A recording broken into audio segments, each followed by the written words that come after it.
அமேசான்ல ப்ராடக்ட் செல் பண்ண நினைக்கிறவங்களுக்கு வர ஃபர்ஸ்ட் கொஸ்டின் ட்ரேட்மார்க் ரிஜிஸ்ட்ரேஷன் பண்ணணுமா வேணாமா சொல்லி தான். ஸோ அதை பற்றி தான் இந்த வீடியோவில் பார்க்க போகிறோம். Welcome to the day 2 of Amazon selling. நீங்கள் அமேசானில் செல் பண்ணுறதுக்கு ட்ரேட்மார்க் ரிஜிஸ்ட்ரேஷன் தேவையில்லை. நீங்கள் உங்கள் ப்ராடக்டை ஜெனரிக் பிராண்டாக லிஸ்ட் பண்ணி நீங்கள் செல் பண்ணலாம்.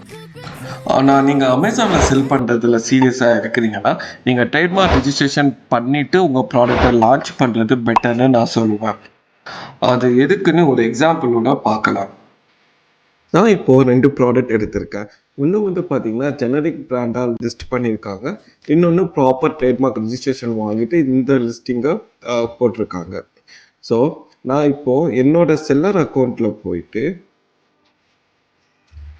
ஆட் அ ப்ராடக்ட் கொடுத்து ஸோ இந்த ப்ராடக்டோட ஏசைனால் இந்த ப்ராடக்டை நான் சர்ச் பண்ணுறேன்னா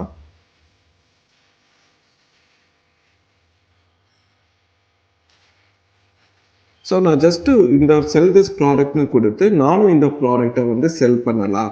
ஸோ அதாவது என்னென்னா நீங்கள் ஒரு ஜெனரிக் லிஸ்டிங்காக நீங்கள் லிஸ்ட் பண்ணும்பொழுது உங்களோட ப்ராடக்டை யார் வேணாலுமே செல் பண்ணலாம். அப்போ என்ன ஆகும்னா நீங்கள் உங்கள் ப்ராடக்டை கஷ்டப்பட்டு டெவலப் பண்ணிவிட்டு ரிவ்யூஸ் ஃப்ரீயாக நீங்கள் சாம்பிள் கொடுத்து ரிவ்யூஸ் எல்லாம் வாங்கியிருப்பீங்க. ஸோ அதோட பயனை இன்னொருத்தவங்களும் அனுபவிச்சுக்கலாம். ஸோ உங்கள் ப்ராடக்டை இன்னொருத்தவங்க செல் பண்ணலாம்.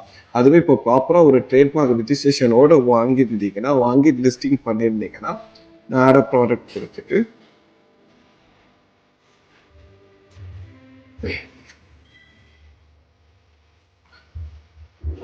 ஸோ நான் இப்போ இந்த ப்ராடக்டை செல் பண்ணணும்னா நான் அப்ளை டு செல், அதாவது இந்த பிராண்ட் ஓனர்கிட்டேருந்து ப்ராப்பராக ஒரு பர்மிஷன் வாங்கினா மட்டும்தான் இந்த ப்ராடக்டை செல் பண்ண முடியும். ஸோ நீங்கள் ஒரு ட்ரேட்மார்க் வாங்கியிருந்தீங்கன்னா உங்கள் ப்ராடக்டை உங்கள் அனுமதி இல்லாமல் யாருமே செல் பண்ண முடியாது. ஸோ அதுதான் நீங்கள் கண்டிப்பாக ட்ரேட்மார்க் வாங்கணும் அப்படின்றத நான் சொல்கிறேன்.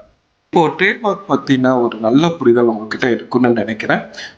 நெக்ஸ்ட் வீடியோவில் ஹெல்த் மிக்ஸ், மசாலா ஐட்டம் போன்ற கிராசரி ஐட்டம் எப்படி செல் பண்ணுறது, அது செல் பண்ணுறதுக்கு எக்ஸ்ட்ராவாக என்னெல்லாம் டாக்குமெண்ட்ஸ் வேணுங்கிறத பார்க்கலாம்.